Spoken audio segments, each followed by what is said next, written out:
ગત રોજ અંજારમાં મહિલા એએસઆઈ અરુણાબેન જાદવની તેના પ્રેમીએ હત્યા કરી હોવાની ઘટના સામે આવી હતી.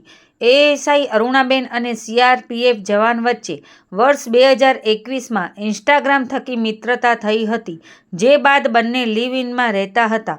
આ દરમિયાન ઝઘડો થતાં પ્રેમીએ ગળું દબાવી એએસઆઈને મોતને ઘાટ ઉતારી દીધી હતી, જે બાદ આરોપી સીઆરપીએફ જવાન પોલીસ મથકે સામેથી હાજર થયો હતો. ઘટનાને અંજામ આપ્યા બાદ જવાને હાથની નસ પણ કાપી હોવાનું સામે આવ્યું છે. આ અંગે અંજાર વિભાગના ડીવાયએસપી મુકેશ ચૌધરીએ ગત રોજ મીડિયા સમક્ષ જણાવ્યું હતું કે અંજાર પોલીસ સ્ટેશન ખાતે ફરજ બજાવતા મહિલા એએસઆઈ અરુણાબેન જાદવની એક હત્યાનો બનાવ બનેલ છે. આ સમગ્ર બનાવની હકીકત જોઈએ તો આરોપી દિલીપ જાદવ દ્વારા ગઈકાલે રાત્રે 10 વાગ્યાની આસપાસ અરુણાબેનનું ગળું દબાવીને હત્યા કરવામાં આવેલ હતી.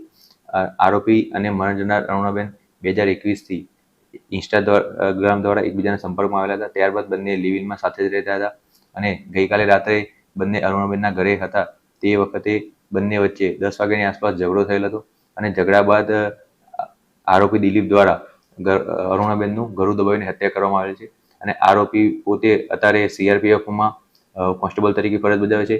ત્યારબાદ આરોપી દ્વારા સવારે સામેથી અંજાર પોલીસ સ્ટેશન ખાતે સરેન્ડર કરવામાં આવેલું, જે બાદ પોલીસને આ બનાવની સમગ્ર હકીકતની ખબર પડતા પોલીસ દ્વારા આ બાબતેની આગળની તપાસ તજવીજ ચાલુમાં છે.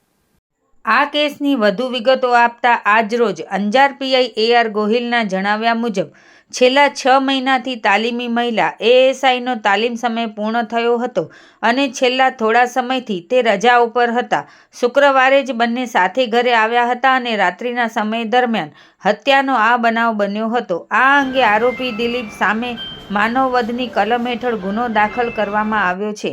વધુ તપાસ માટે આજે અંજાર કોર્ટ ખાતે તેને 5 દિવસના રિમાન્ડની માંગ સાથે રજૂ કરતા 3 દિવસના રિમાન્ડની મંજૂરી મળી છે.